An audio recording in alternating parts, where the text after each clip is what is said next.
Hi, Justin. How are you today? Doing well, sir. It's been a long time and glad to be back with you. Yeah, always pleasure talking with you. We have done so much recordings, and we have learned so much and bringing new and new topics.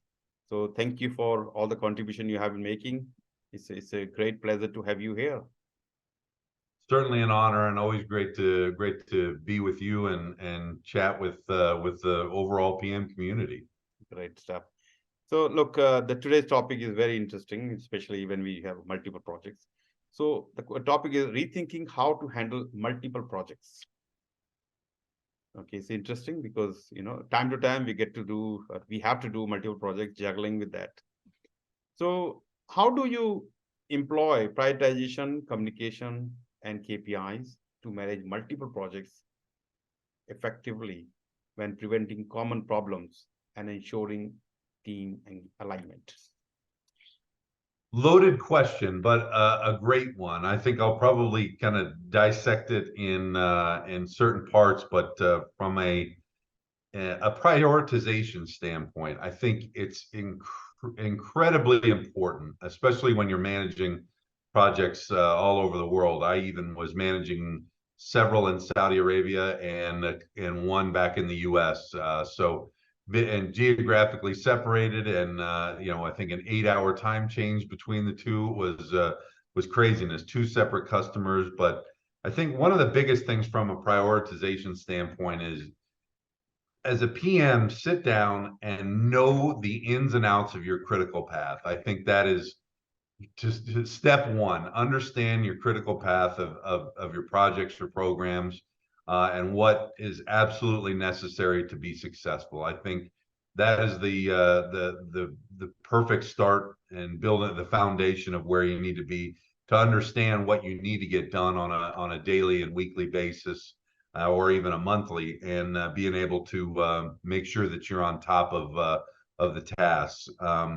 Prioritization, like I said, that's the one of the biggest points. Certainly, communication wise with your customer, you have to dedicate that kind of time. Make sure you're understanding their wants and desires, and that overall rapport that you're building with those customers, because if they like you as an individual and feel very comfortable with the way that you're managing things, they're not going to make your life too difficult. They're going to have that trust in you and that you're on top of things and making sure that things are getting done.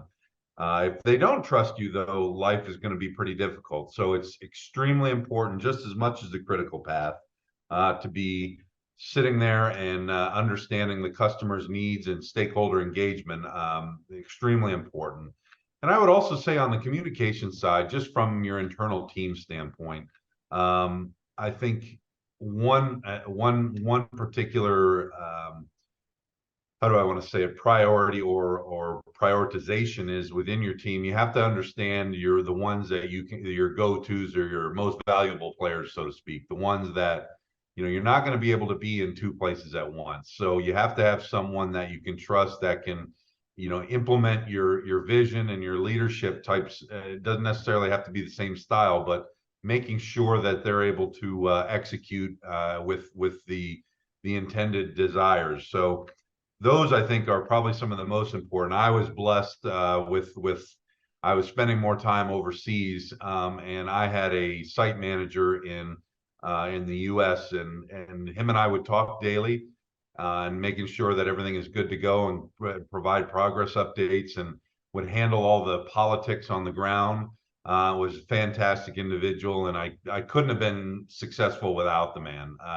He allowed me to take care of the stakeholder engagement and making sure all the paperwork and deliverables were done. But he took care of a lot of the politics on the ground and execution. So those type of people, I think, are truly they're the ones that really make it happen. Quite frankly, as a team, we win and lose as a team, and that particular individual for me allowed me to focus. I shouldn't use the word focus, but it allowed me to spend more time here in the Middle East, which was even more of a requirement than back there. And then the last thing with KPIs and managing multiple projects and preventing the common problems and team alignment, don't necessarily reinvent the wheel every time with a new project. There are patterns that are common. There are deliverables that probably have the same type of information on them that you just need to reformat in this particular customer's desires and how they want it laid out. So, template things as much as you can, standardize things, make your own life easier and make your team's life easier. I think, again, this is an overall art. There is no exact science to it. You kind of have to feel it as you're going through. But those are some of the biggest things for me, that if you're going to start out with multiple projects, and those are some of the heavy hitters that you have to know your critical path, have that great communication, and have some team members that you can rely heavily on. And again, make everybody's life easier by trying to standardize things. I think those, in summary, are the big ones that can help you be successful with managing all those challenges. Absolutely, definitely, yeah. So look, that actually reminded me my days working for EDS and EDS working for Optus and telecom company here, big giant here. So I was responsible for a team called dedicated support team. It's all the change requests, small, 30 days to 1 year, or all the marketing initiatives, all the severity one problem used to come to me. At any time, there were 10 to 15 living projects going on with the team of having 10 people. I have to, just juggling was very, very, I have a new project manager, and my counterpart in Optus, he was, he has under pressure, he was under pressure, like this marketing initiative, this initiative. So a lot of prioritization was done by him, of course.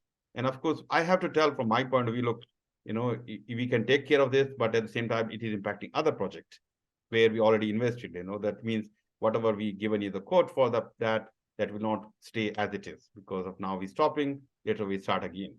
So you keeping those stakeholders, especially your counterpart, informed about the impact of the change.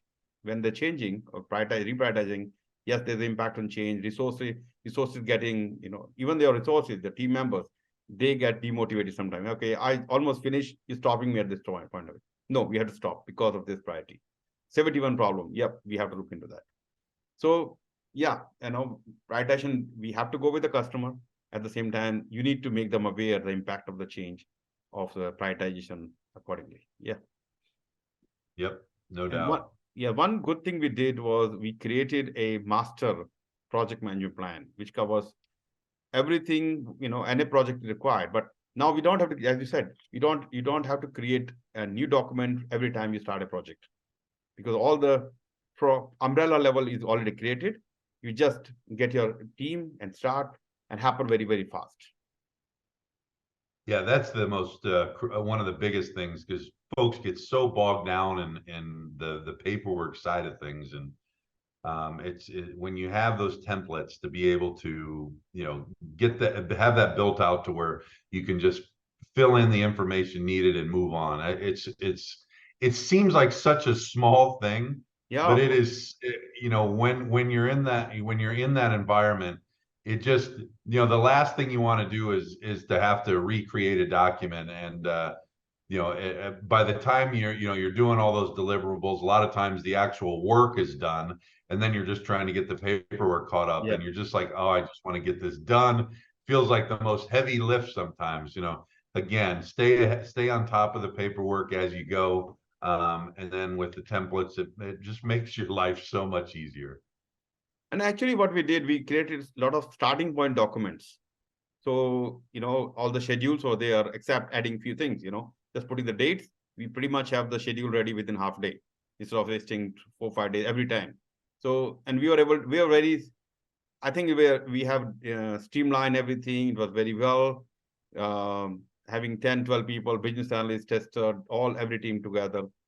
Yeah, we are doing a lot of work together. Very, prioritization and everything. It worked out really well.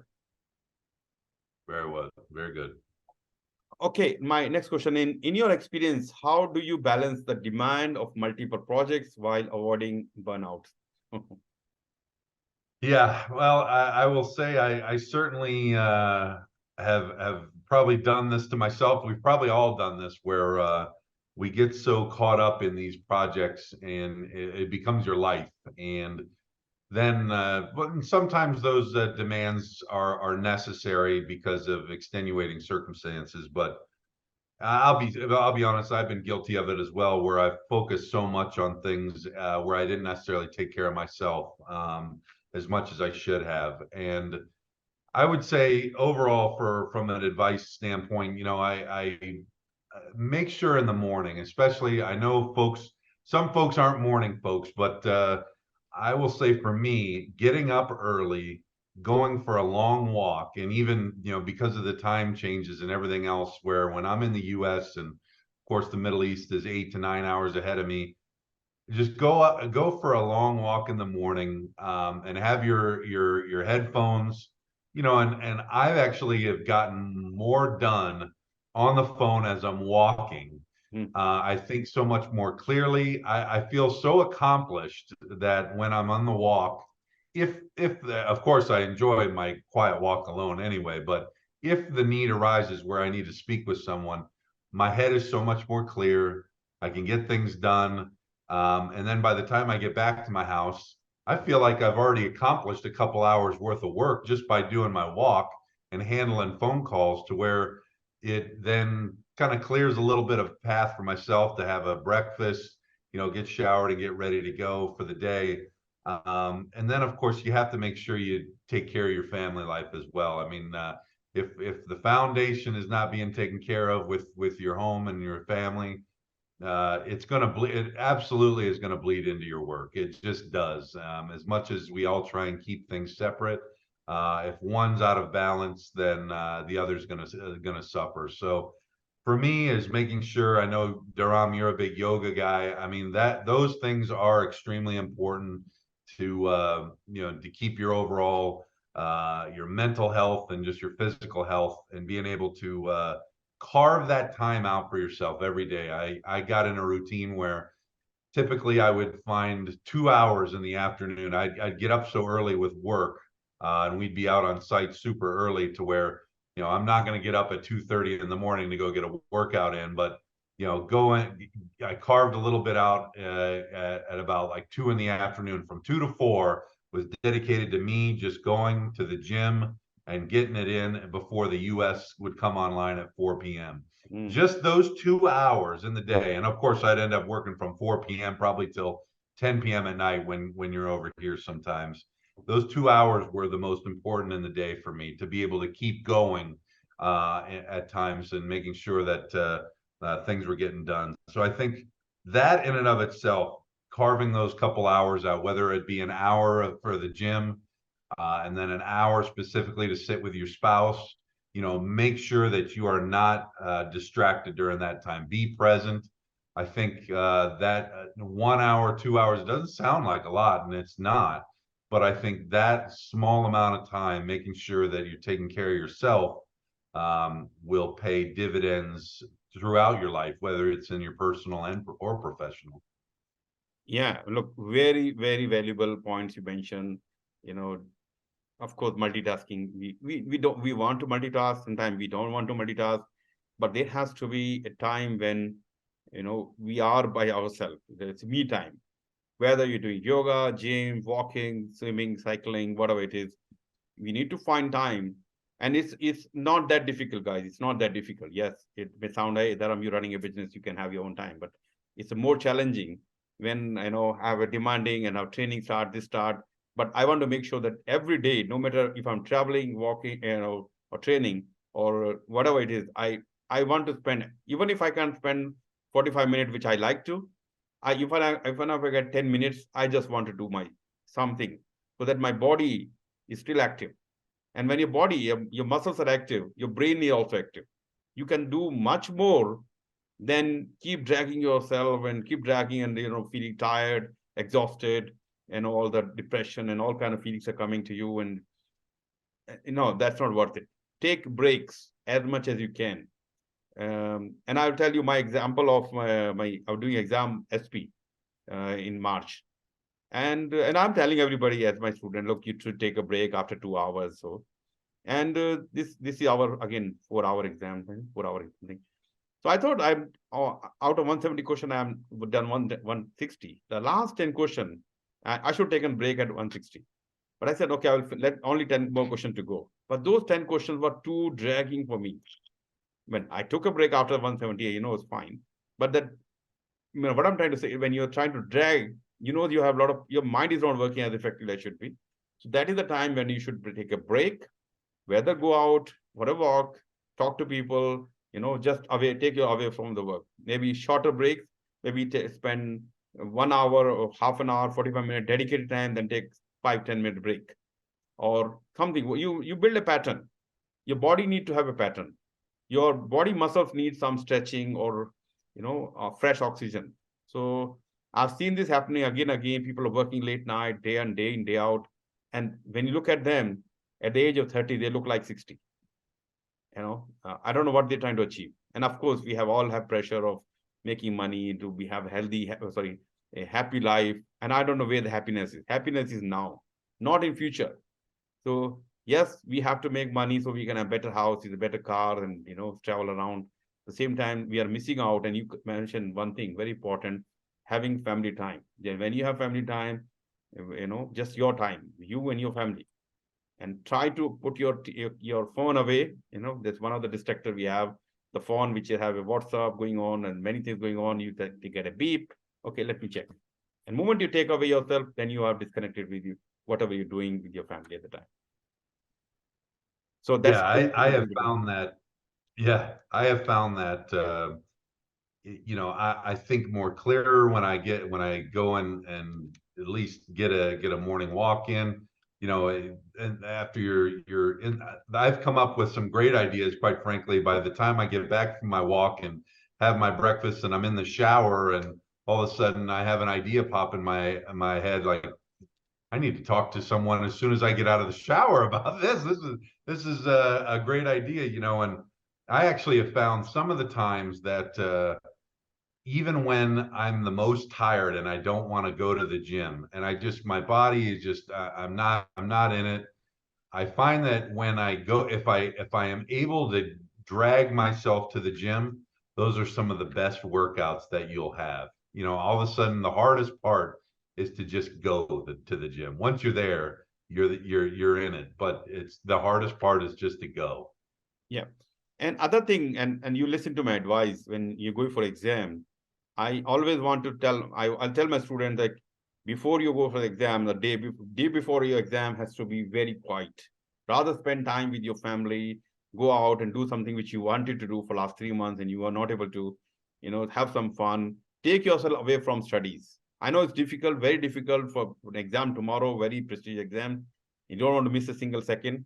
But no, that is where you take you away from the studies, have a good night's sleep, wake up in the morning, go fresh to the exam.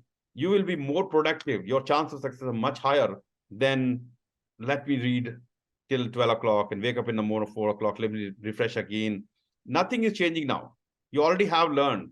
Whatever you're doing is putting more and more stress at the time. Okay. And of course, Exactly. if you not studied at all, then maybe last minute one second can be very important. But if you have been studying for last 3 months, you know what exactly where you stand. Last, just keep yourself very calm and control. Go to the exam and you do some breathing exercise, and you will find you are very productive compared to studying or slogging until the last minute. No, you're right. I mean, PgMP. I remember driving the day before the test. I did one practice exam, and I think I got like 89 out of 90 questions, and I was like, I'm ready.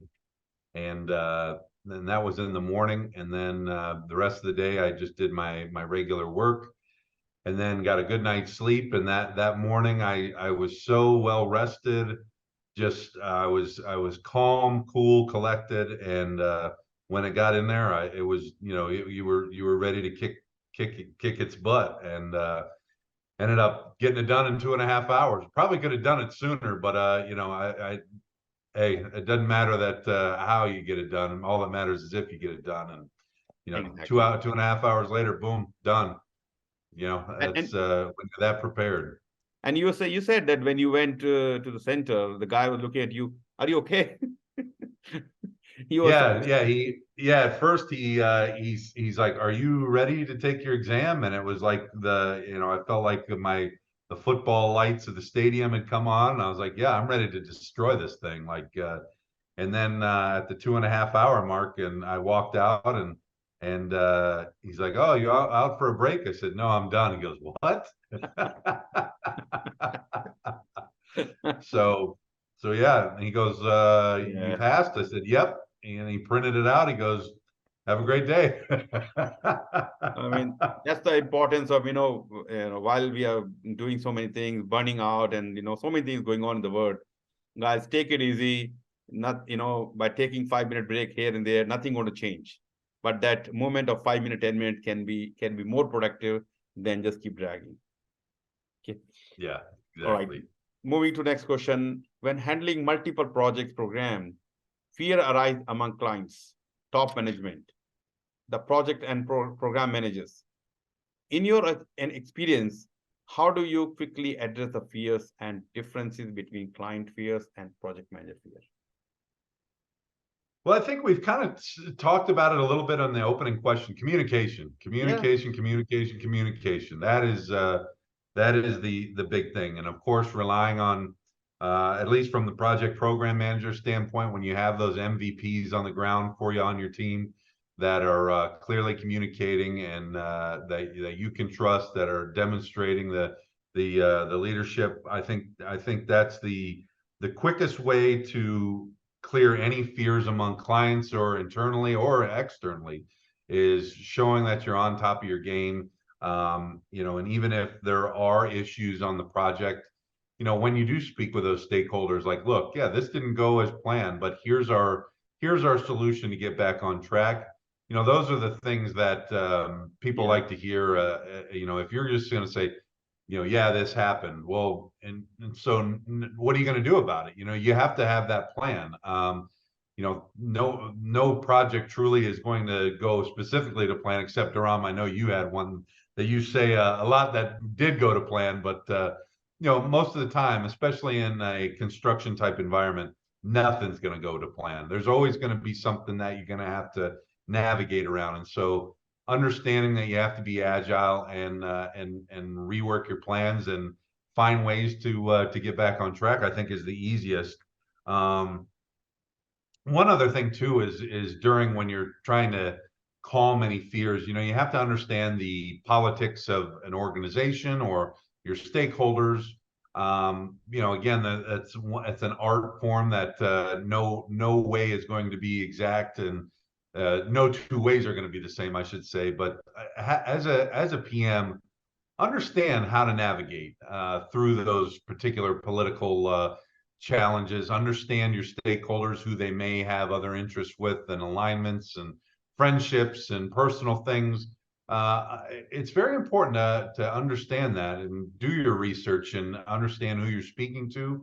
And maybe there's other motives, and not necessarily saying that you have to look behind your back all the time, but just being able to understand how to navigate, make sure that you can get through things and quite frankly turn a possible negative stakeholder into a positive, or at least a neutral.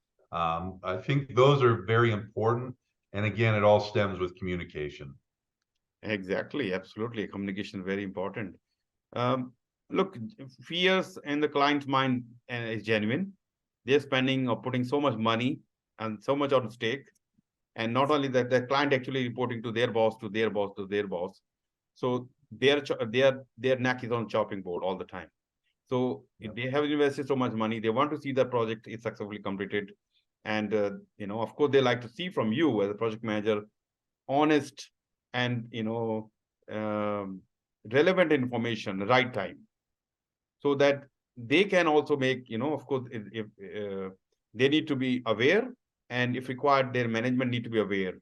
So when they, as you mentioned, when there's a problem, not just go for with the problem. Okay, hey, this is my problem. No, this is the problem, but this is the fixes I'm thinking of. I have 2 or 3 options. What do you think? Which one? Give them option to pick one. Let them feel that they are the decision maker.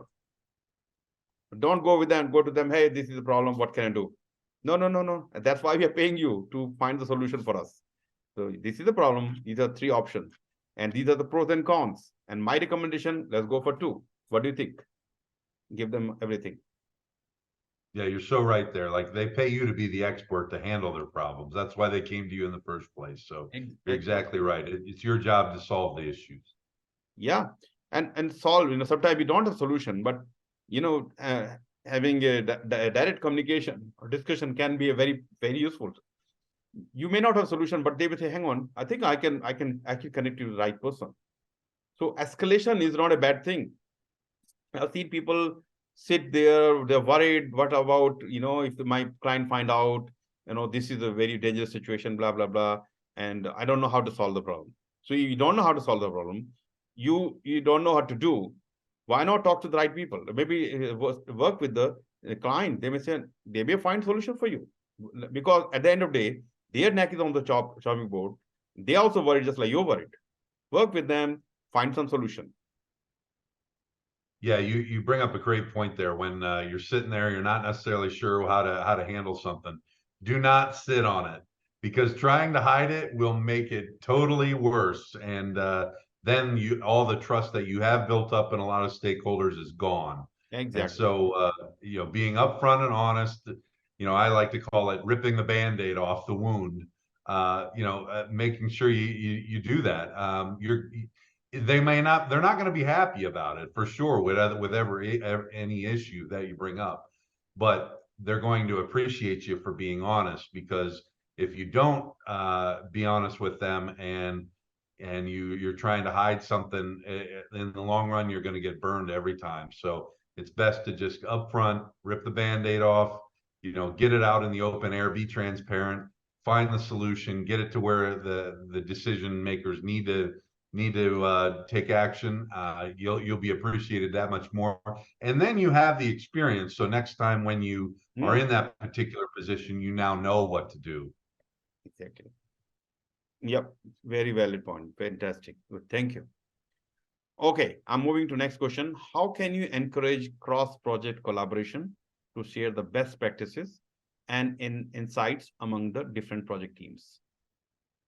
Yeah, this is again, it stems from communication, but I will tell you, especially as PMs, there's this unwritten where within your organization, of course, we're all competitive, and so we all kind of like to keep our own little kingdoms, so to speak, and don't necessarily like to talk to other folks. And I actually I probably had that mindset early in my career, until I actually got paired up with another project manager that actually was significantly more experienced than me, and he actually was much more knowledgeable in the technical side of things, where I was better capable of handling the political things, the customer interface, as well as the just the subcontractors. And so him and I ended up, we had a project where we needed to do 24/7 operations. So we had different teams and different shifts, and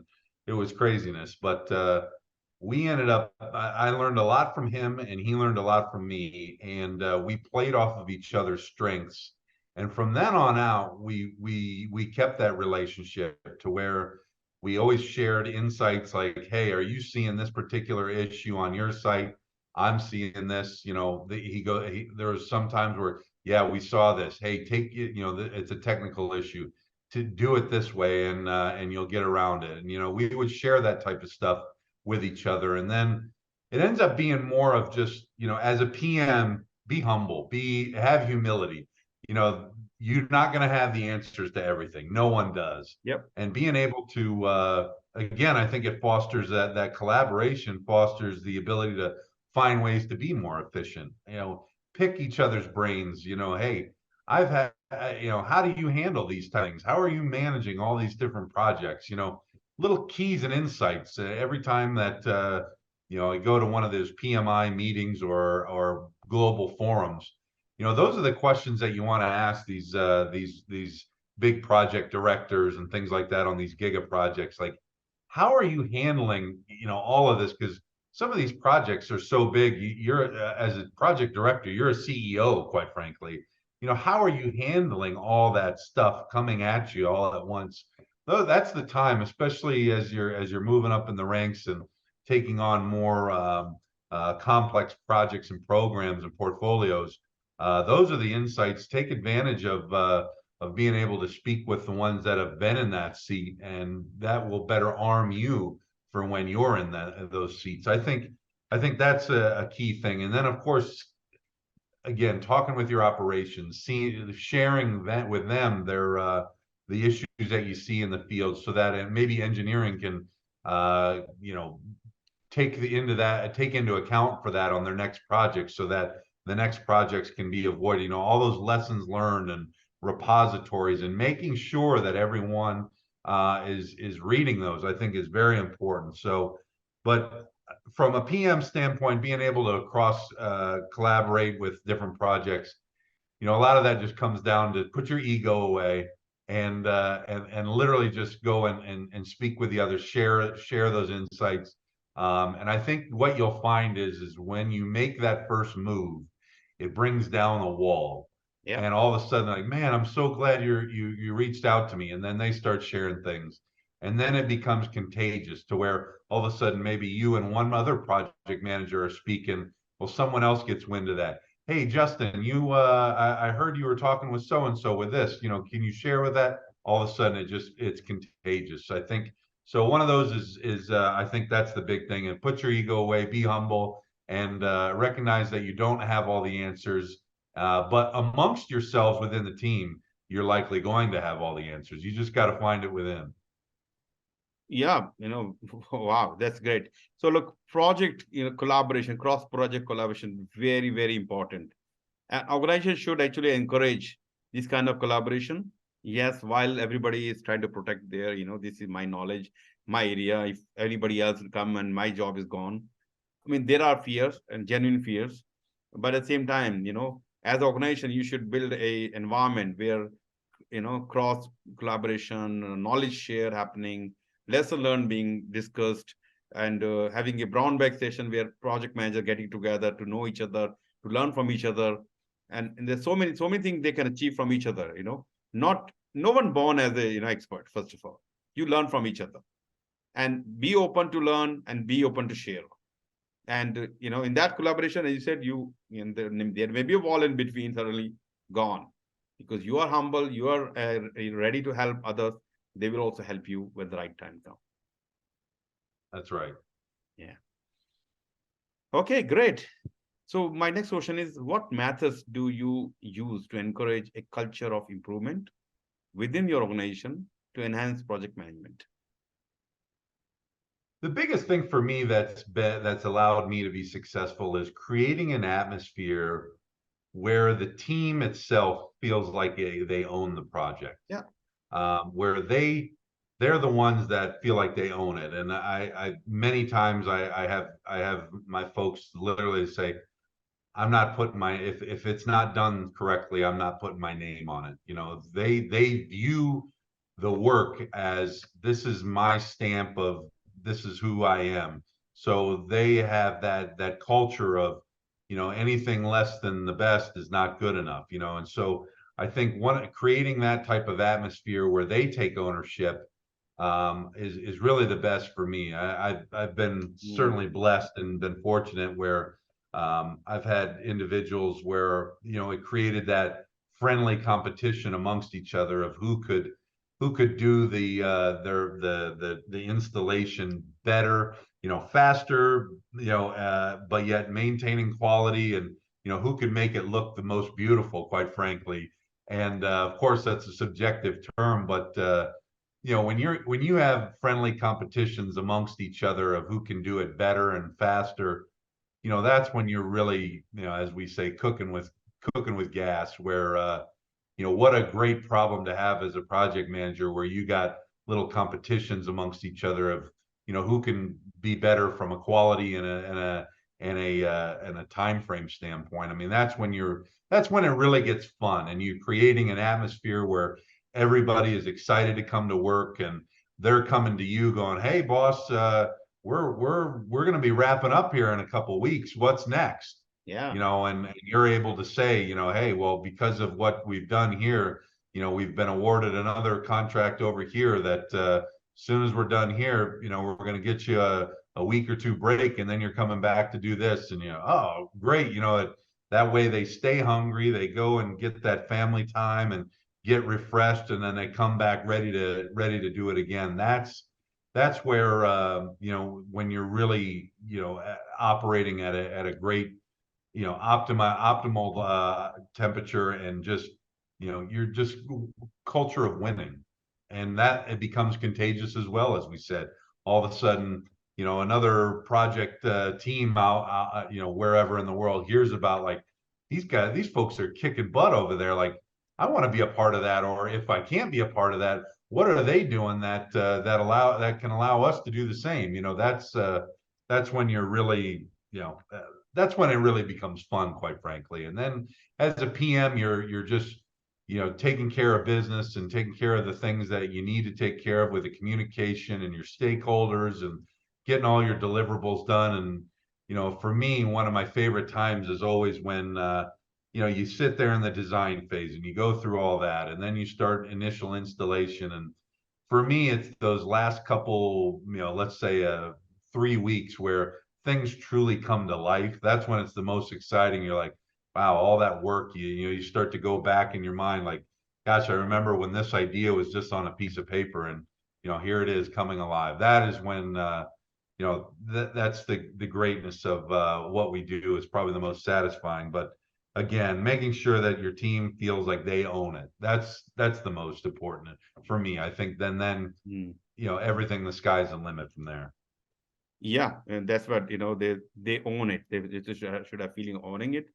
I mean, other than that, I think what you can bring is rewards and recognition. So, when there's some improvement happen, or somebody bringing the improvement or great idea, there should be some kind of recognition. So they always thinking, what can we do to improve our work? And Yep. yep, they get some maybe movie ticket, maybe that's, dinner for two or something like that. Very basic thing. But that culture, I know it's a bribing, but at the same time, you encouraging them to think some good ideas, and it has to be good idea. It can't be, and anyway. So, reward, recognizing, and lesson learned whenever there's a project finishing or something. Guys, let's have a lesson learned session. Let's talk about what you learn out of the, not about finger pointing, about what can we do better in every project. So purpose of lesson learned is to improvement. What we did next time, we should be doing better. Yeah. Where we fall in the pitfalls, pits. Now we have to be careful this time, so we can be better, reaching our goal much faster, much better. Yeah, and I should have said too, is when the team is in that competition, who can make one better and faster, that's part of that as well. Like, hey, how can we improve this? How can we get Yeah. better? Can we pre-make these particular pieces of the puzzle, in back in the office, to where then we're not spending that much time on site to do this, Mm. thinking about those things, thinking outside the box, and as with success, you're going to come with growth. Well, okay, we have to obviously expand our team a little bit, but how do you expand your team without losing that winning culture? It's a balancing act. So finding ways to where you can be more efficient, so we don't spend as much time on one particular site, to where we can get you to the next one and foster that additional team culture. That's the bigger picture, so to speak, that sometimes not everybody is able to see. Exactly. Good. Thank you. Thank you. In your experience, how do you ensure people feel safe expressing their opinions, and actively participate in improving the project or programs? Yeah, one, as we've kind of already talked about, having them feel like the ownership. But I kind of go back to, again, as I always say with my football days, where, hey, we win and lose as a team, and quite frankly, I always say, it's when the coach is not yelling at you, or making sure to correct you, that's when he's given up on you. When the coach is getting after you and doing things, that's because he cares and he wants you to do better. It's the same thing like in project management or on the team. When I don't hear anything from you and things are going bad, well, that tells me that you're probably not really bought into, the project, and you've kind of given up, quite frankly, and you're probably just, kind of just collecting the check and doing what you can, but when you speak up, it tells me that you care. And of course, when you have that ownership, given that they feel that they own it, I assure you, they're naturally going to say something where they might hit you in the face with a baseball bat with some of the things they might say. But as the leader, you got to be okay with that, and I respect folks that will speak up like that. And again, it fosters that collaboration of hey boss, we're not doing this very well. Here's what I think we need to do to be better. What do you think? Or hey, we've talked amongst ourselves on the team. We're not doing very well here. This is our thoughts. What do you think? I think again that fostering that level of ownership and transparency and ability to speak freely. I'm not going to get offended by someone coming and say, hey, you need to be better at getting me this or that. You know what? If they're saying it, it's probably true. You might not like it, but it's probably true. And having that open communication where it's still respectful, of course, and everything, but it's okay to be honest with each other. I mean, at the end of the day, we all have the same goals of getting the project done ahead of time, on schedule, under budget. So, again, it goes back to being humble, put your ego away. And quite frankly, I always say the folks on the ground that do the actual work are the real experts. They're gonna be the ones that can tell you, the proper durations for tasks and everything else. I mean, so those are the folks that are going to make or break you. And so having a team that, number one, feels like they own the project, they're automatically going to support you as long as you take care of them. So that's the kind of atmosphere that at least has worked for me and my teams being able to be successful. Yeah, no, that's one very important thing is, creating a safe environment where anybody and everybody allowed to speak, of course. But of course, if you are criticizing or they're criticizing, should be done in the closed room, not everybody listening and bringing other person down or so and so. Yeah, let's go in the room and talk about it, and let them express what they're going through. And of course, there has to be some limitation about what they can or can't say, or you can or can't say. If somebody start using F word or this word, no, we don't talk like this. This is too much. But yeah, create a safe environment for yourself, for them, and where everybody expressing themselves. If there is some frustration, let's work it out. Let's find a way. How can we have a better condition for you?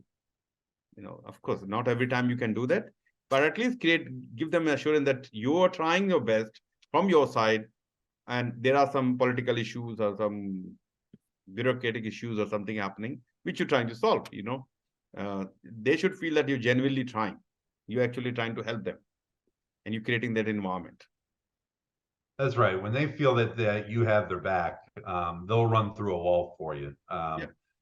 And one thing I always like to point out too, and I forgot to mention it earlier, is have some humor. Always. Of course, yeah, you have to be serious when the time comes, but keep it light. Always keep it light. Everybody's under stress, no matter up or down the chain of command. Yeah.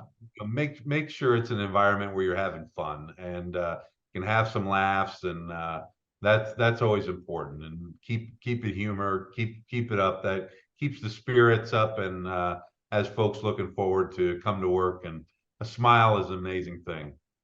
Yeah, and you like them to they're good, you like them to work for you again and again. And that will happen only when you look after them, when you have a big smile and humor. You very good, like you're having jokes and talking to each other. Yes, this is a work environment. At the same time, they should feel a part of family, that they actually leaving family home and coming back to the family where there's respect and encouragement, and everything, everybody look after by each other. Yeah, and then it creates such a loyalty that sometimes the other PMs within the organization get a little upset because they don't want to work for anybody else. Of course, it's a good bragging rights thing with for a PM, but that's it does, it creates a great loyalty to where when they feel that you have their back, they're going Yeah. to take care of you and make sure that you deliver on time. Yeah, and there can be time when things are not going as expected, and you talk to them, let them know that you are here to listen. And it can be some personal problem going on, it may be some work problem going on, and see if you can help them out, genuinely trying to help them out. And when the problem solved, it actually happened to me. One of the guy who was working in Philippines for me at the time, I'm in Australia, and very critical project and very important for HP point of view. This guy was exceptional, but suddenly his performance going downward. And I said, one day I said, how are you doing? And look, what's going on? Look, Dharam, and he started crying, literally started crying. Look, I'm at the point where I'm losing my family, about to lose my family. And I don't get to see them in, most of the time I'm in 2 shifts. Sometimes I have to be in 3 shifts because the guy who's supposed to be in the shift is not there. So, and so much exhausted and so much pressure and so and so. And look, I know this, my project is very important and I cannot afford to have you in multiple shift. And I want you to be in my time zone only. I'm in Australia at the time. And I talked to my manager at the time and look, if you think this project is important, we need to do something. So these 3 people are key for us. They need to be in my time zone. They should not be doing anything else, just there. So that actually, what I did, and he realized that I made a difference to him. He said, Dharam, at any time you and of course the project is in trouble, I will be the last person to leave the work. I want to make sure that the project is successful, you are successful, because when I was in trouble, you helped me, and I know, and of course it's not about give and take. It's more about you help, I help, genuinely help, and he's also helping me genuinely. That's what the culture of support for each other. That's right. Yeah. Okay, how do you manage your client's expectation when handling complex multiple project programs? Well, we've kind of touched on it a few times today, but one of the big things is always just being upfront and honest with them. I think is the best thing that you can do. Don't sit on things where you're trying to maybe get away with something. But also too, again, before you can work on your client's expectations, I think from a business standpoint, you need to build rapport with them on a personal level. Yeah. I think that is extremely important. So then you know how to communicate with them, what their preferences are, and not always calling them to discuss business all the time. Where, of course, the reason you're calling them is ultimately business, but understand, what are their interests, what do they like to do.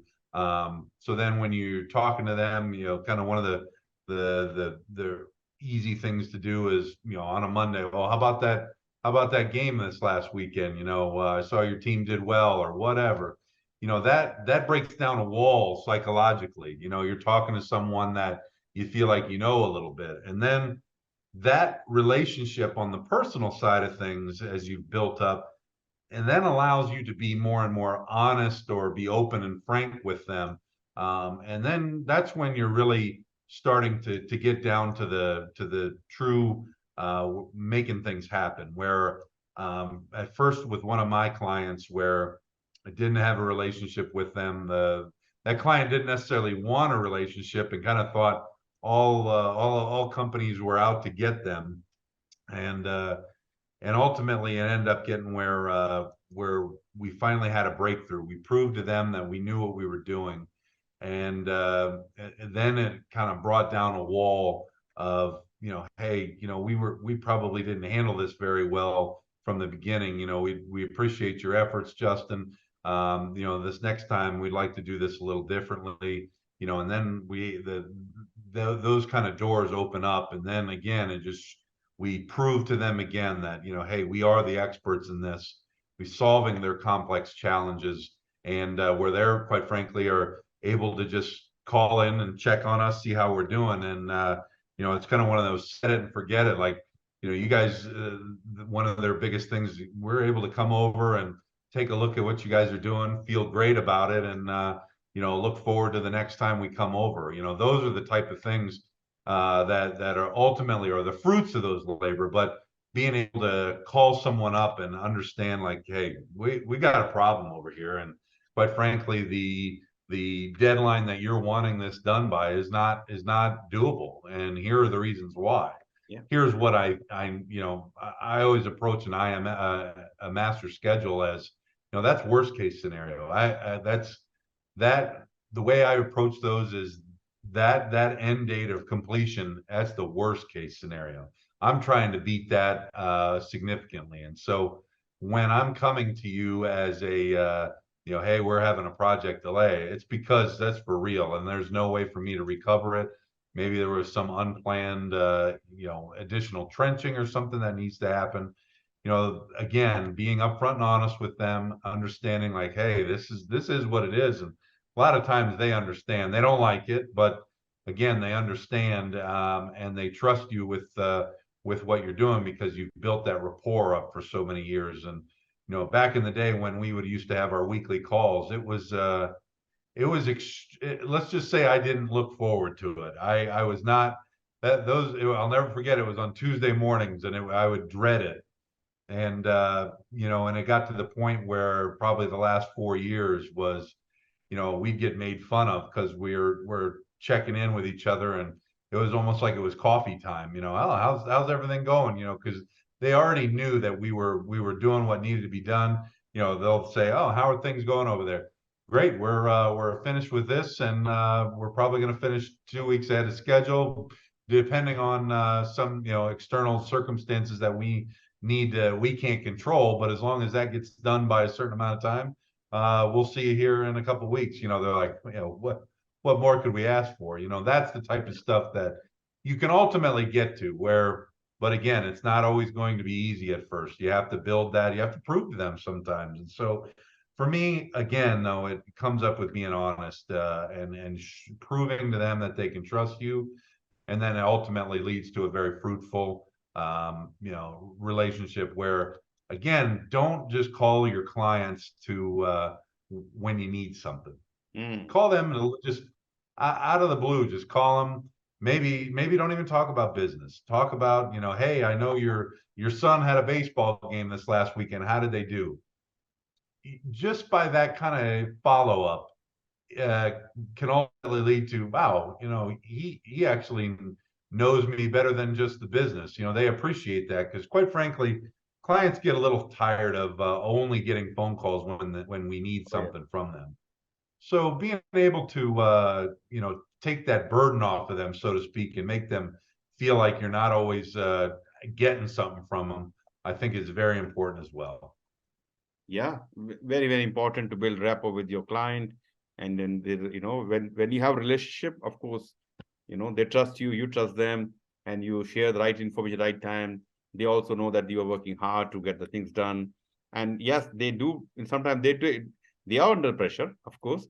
They don't bring every pressure to you because they know that you're doing the best because you're keeping them informed. So, and that happens actually when you have a relationship. Rapport, you build rapport with your client, and not just always about their money, more projects, and you doing your best, your team is doing best to support them. Basically, at the end of the day, you support your client. If they are successful, you are successful. You make them successful. They know that your contribution is very important to them. Perfect example for me is just last week. I had a client that called me and we were chatting, and he goes, hey, full disclosure, we ended up, I don't know why we picked this particular date of December 1st to get things done, but I know your schedule that we've agreed upon shows December 15th. And he goes, we messed up. We shouldn't have ever told them December 1st, but you're showing December 15th. Is there any way that you can, move it up to that date? I said, well, yeah, I mean, I'll see what we can do. And I realized that, December 1st might be too much of an ask, but, if I can get you to December 8th or bring it in a week or get you as close to December 1st as I can, is that okay? He goes, anything better is greatly appreciated. again, having those type of that relationship allows for those, quite frankly, honest and frank discussions. Hey, we messed up. How often do you have a client that says that? Not often. But we messed up to our client that we need this done by. Hey, how can you help us out? That's when you're really, you're in the next level and being able to have those open conversations. They know that they messed up, but hey, for us, we would love nothing more than to deliver for them on December 1st, because then that makes them look good. Yeah. Now look, great. Thank you. Thank you for sharing all your insight and your own experiences. Very, very helpful. And I'm sure people watching this, they're finding it useful. So look, thank you, Justin, once again. Your contribution is very, very much appreciated. And ongoing, these series of podcasts, helping people, and I'm sure people are watching. Please, people watching, please make sure you put some comments and let us know, if this is useful to you or something, you like to hear from us. More you will tell us, we'll bring more and relevant topic to you. So once again, thank you, Justin, and wishing you best for coming days. And I'll see you again very soon. Same to you, my friend. Always a pleasure.